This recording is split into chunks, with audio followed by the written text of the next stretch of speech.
Hey everyone, welcome back to my therapy lounge. My name's Joanna. I'm a licensed clinical social worker, and this is episode 7 of Walks with Lily, where I walk my dog and we talk about anything mental health. Today, we're going to take a look at attachment styles in the workplace. Yep, those same patterns that shape your relationships with family, friends, and partners, they're also playing a huge role in how you show up at work. So have you ever wondered why you react a certain way to feedback, even your boss's tone of voice, or have a hard time navigating challenging coworker dynamics? This video is for you. So let's dive in.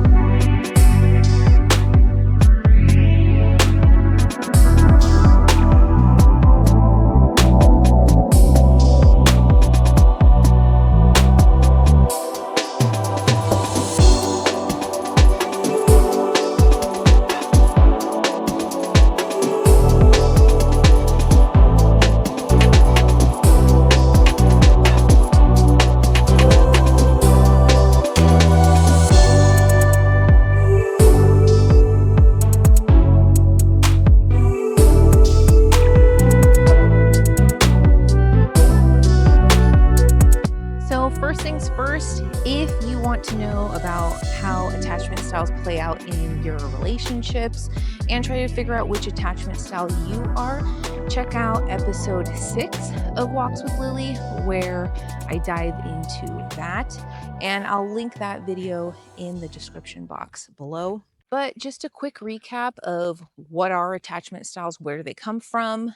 Well, it comes from attachment theory, which was developed by psychologist Dr. John Bowlby, where he examined how our early childhood relationships with caregivers impact our relationships in our adulthood. Now, you might be thinking, okay, well, how does this show up at work? Well, let's break it down. So let's start with secure attachment. If you're secure, you're probably the person who handles feedback like a pro, collaborates easily, and doesn't take things too personally. You're the coworker everyone loves to have on their team. You're confident, adaptable, and handle stress well. Secure individuals are often seen as reliable leaders and team players because they're emotionally balanced and communicative. Now, if you lean towards anxious attachment, you find yourself overthinking that email from your boss or constantly seeking validation. You might also struggle with boundaries, saying yes to everything because you don't want to let anyone down. You crave reassurance and constantly worry about criticism.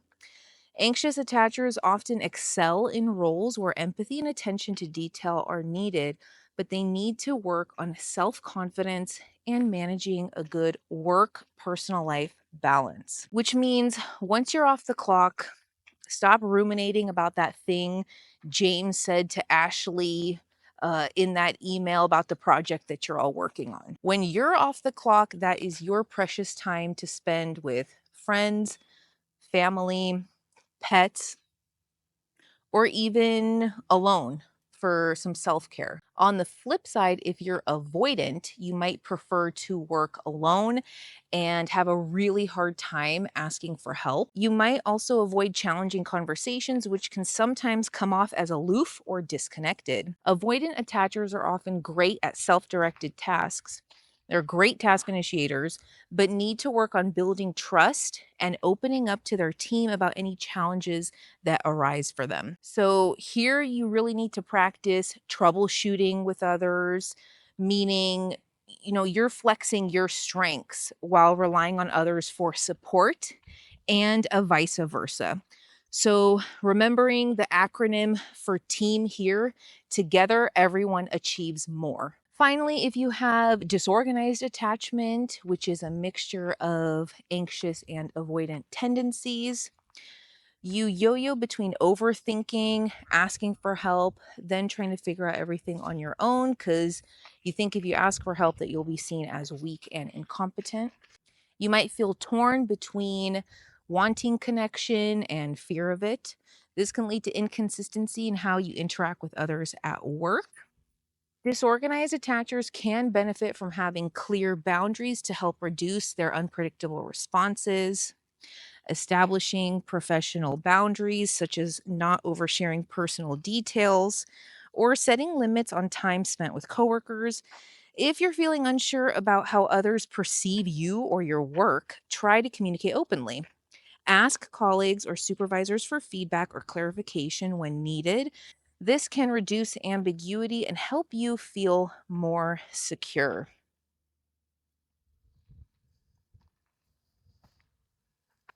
And then let's take a look at some tips on how to thrive at work, no matter what your attachment style is. So, first one is self awareness. So, notice which attachment style you're experiencing in the moment.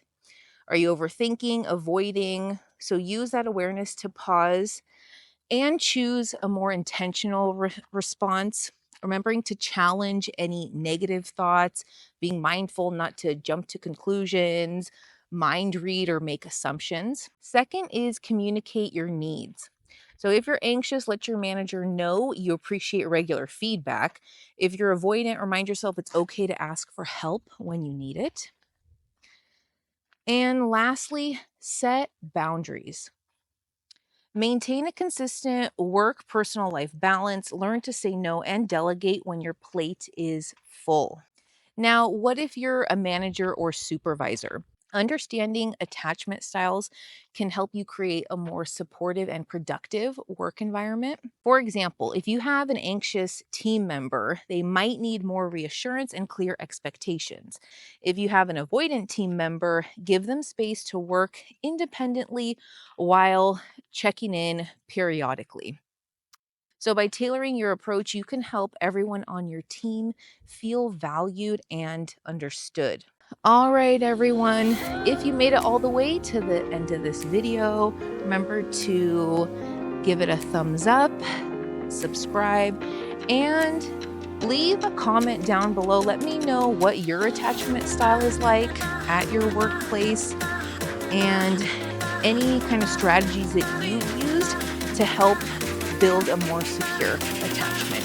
And go to my website, mytherapylounge.com/shop for free worksheets on how to deal with anxiety, how to deal with toxic people, as well as how to manage intense thoughts. All right, now it's her treat time. She did really, really well today. We're at this nature preserve at the top of the hill, and that's the ocean. Really nice day today.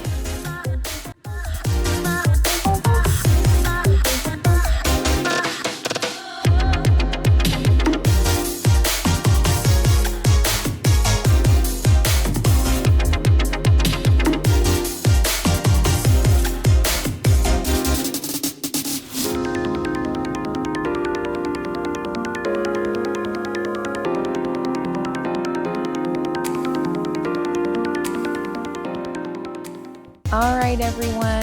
Thanks for watching. I'll see you on the next one.